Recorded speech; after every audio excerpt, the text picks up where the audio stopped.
A Rússia iniciou o maior ataque aéreo desde o começo da guerra na Ucrânia, e parece que o mundo está apenas observando. Um avião F-16 foi derrubado, mais de 500 drones e mísseis foram lançados, e a Ucrânia está desesperada por defesas antiaéreas.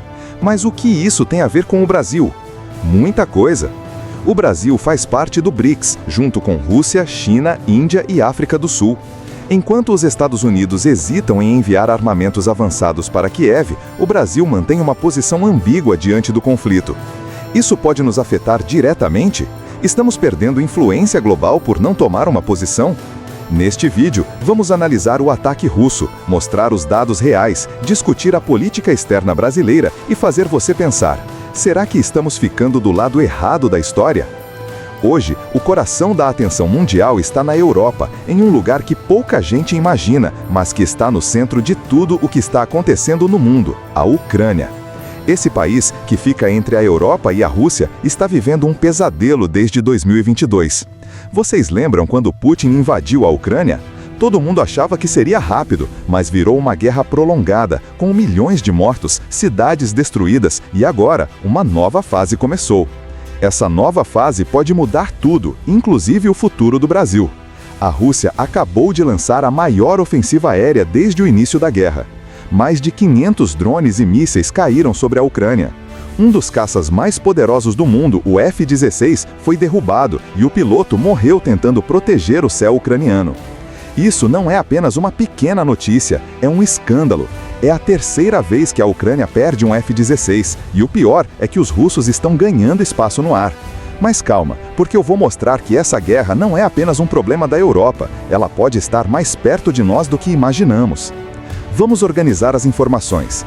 No dia 29 de junho de 2025, a Rússia fez algo inédito. Enviou 477 drones e 60 mísseis contra a Ucrânia, totalizando 537 ataques. Isso é quase 500 mil de coisas voando para matar pessoas. Os ucranianos conseguiram derrubar 211 desses drones, mas muitos outros desapareceram do radar por causa de interferência eletrônica. Ou seja, eles não foram abatidos, simplesmente saíram do controle. Esses drones voaram baixo, passaram pelas defesas e explodiram prédios, fábricas, estações de trem, casas, pessoas dormindo levaram bombas na cabeça. Em Cherkasy, uma mulher e uma criança foram feridas. Em Kharkiv, um homem de 60 anos morreu. Em Lviv, perto da fronteira com a Polônia, onde antes era seguro, as explosões ecoaram pela madrugada. E a capital, Kiev? As famílias correram para o metrô para se esconder, alarmes tocavam, tiros de defesa antiaérea cortavam o céu, e o medo voltou com força total. Aqui entra um detalhe que dá nó no estômago. Um F-16 foi abatido. O piloto era um herói. Ele conseguiu derrubar 7 alvos antes de levar um tiro certeiro. O F-16 é um dos aviões mais avançados do mundo. Os Estados Unidos e seus aliados deram esses aviões para a Ucrânia para tentar equilibrar o jogo aéreo, mas mesmo assim, os russos estão conseguindo derrubá-los. A Ucrânia diz que já recebeu uns 20 F-16 até o final de 2024, mas não confirma quantos ainda estão operacionais. 3 já foram perdidos. Cada um representa bilhões de dólares, treinamento intenso e vidas humanas. Então, se até os F-16 estão sendo abatidos, o que mais pode dar errado? Agora, preste atenção nisso. Esse ataque russo não foi aleatório, foi uma resposta ao que a Ucrânia fez no começo do mês, um ataque surpresa contra a frota estratégica russa. Destruição pesada. Putin decidiu responder com tudo, até ultrapassou o recorte de ataques que ele mesmo tinha feito no dia 9 de junho. Desde 2022, os russos ocupam uns 20% do território ucraniano. E apesar das conversas de paz, não há trégua à vista. Zelensky disse que Putin decidiu continuar a guerra, custe o que custar. E olha que ironia, o presidente ucraniano pediu ajuda aos Estados Unidos, quer comprar sistemas Patriot. Sabe qual é a resposta? Silêncio. Trump, que era amigo de Putin, deixou isso complicado. E agora vem a parte que vai mexer com você, brasileiro. Você sabia que o Brasil faz parte do BRICS? Sim, junto com Rússia, China, Índia e África do Sul. E sabe o que o BRICS anda discutindo? Uma moeda única para substituir o dólar, um sistema financeiro paralelo e, pasmem, uma possível entrada de novos países, incluindo Irã e Arábia Saudita. Enquanto isso, a Ucrânia pede socorro e o Brasil não toma posição clara. Não apoia os Estados Unidos, não condena a Rússia. Parece que estamos esperando para ver quem ganha para escolher lado. Será que isso é inteligente? Será que o Brasil está perdendo espaço no mundo por não tomar partido? Se a China e a Rússia dominarem esse novo bloco econômico, o Brasil vai depender desses países para tudo: exportação, tecnologia, investimento. E se um dia houver outra guerra, quem garante que não vamos ser arrastados para dentro dela sem nem saber como? Alguém aqui em Brasília está pensando nisso ou está preocupado só com politicagem interna? Zelensky anunciou algo chocante. A Ucrânia vai sair da Convenção de Ottawa, que proíbe minas terrestres. Minas terrestres são armas assassinas. Depois da guerra, elas continuam matando civis, crianças, agricultores. Mas Zelensky justificou dizendo que é necessário para defender o país. E aí vem a crítica. A Rússia nunca assinou esse tratado e usa minas de forma cruel. Ele disse que é hora de usar todas as ferramentas possíveis para se defender. Países como Finlândia, Polônia e Lituânia também estão considerando sair do tratado. E isso pode abrir uma nova frente de discussão, até onde é legítimo ir para se proteger numa guerra. As explosões atingiram várias cidades importantes: Kiev, Lviv, Poltava, Mykolaiv, Dnipropetrovsk, Cherkasy e Ivano-Frankivsk. As fotos mostram prédios em chamas, ferrovia destruída, pessoas sendo resgatadas de casas com paredes carbonizadas.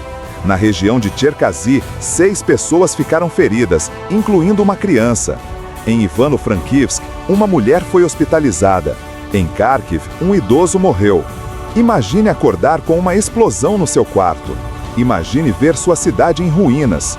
Esse é o dia a dia da Ucrânia.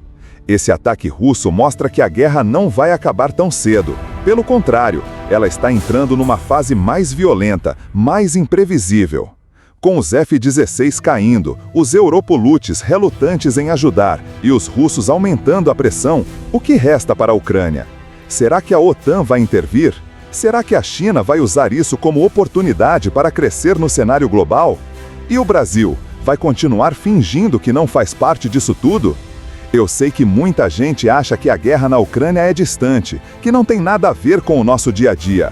Mas eu pergunto, e se daqui a alguns anos a gente for obrigado a escolher entre 2 blocos mundiais, o americano e o chinês-russo? Quem garante que o Brasil não vai pagar um preço alto por não ter tomado posição agora? Essa guerra não é só da Ucrânia, é do mundo inteiro, e o Brasil precisa entender isso antes que seja tarde demais. Se você chegou até aqui, me conta, o Brasil deveria se posicionar mais claramente sobre a guerra? Deixe seu comentário. A guerra na Ucrânia não é apenas um conflito distante, ela tem implicações globais que podem afetar diretamente o Brasil. A Rússia lançou uma ofensiva aérea massiva, demonstrando sua determinação em continuar a guerra. A Ucrânia, desesperada por defesas antiaéreas, está lutando para se manter de pé. Enquanto isso, o Brasil, como membro do BRICS, precisa considerar cuidadosamente sua posição no cenário global. A política externa brasileira tem sido ambígua, evitando tomar partido claro no conflito. Isso pode ter consequências a longo prazo, especialmente se a China e a Rússia fortalecerem seu bloco econômico. O Brasil pode se encontrar dependente desses países para exportação, tecnologia e investimento, o que poderia limitar nossa autonomia e influência global. Além disso, a decisão da Ucrânia de sair da Convenção de Ottawa, que proíbe minas terrestres, levanta questões éticas e estratégicas. Até onde um país pode ir para se defender? Essa é uma discussão que pode ter repercussões internacionais, afetando tratados e alianças globais. As explosões em várias cidades ucranianas mostram a brutalidade da guerra e o sofrimento do povo ucraniano. Imagine viver com o medo constante de ataques aéreos, com prédios em chamas e vidas destruídas. Esse é o dia a dia da Ucrânia e a guerra está longe de acabar.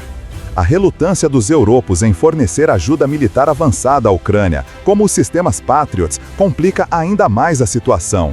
Com os F-16 sendo abatidos e os russos ganhando espaço no ar, a Ucrânia está em uma posição cada vez mais difícil. A OTAN pode intervir?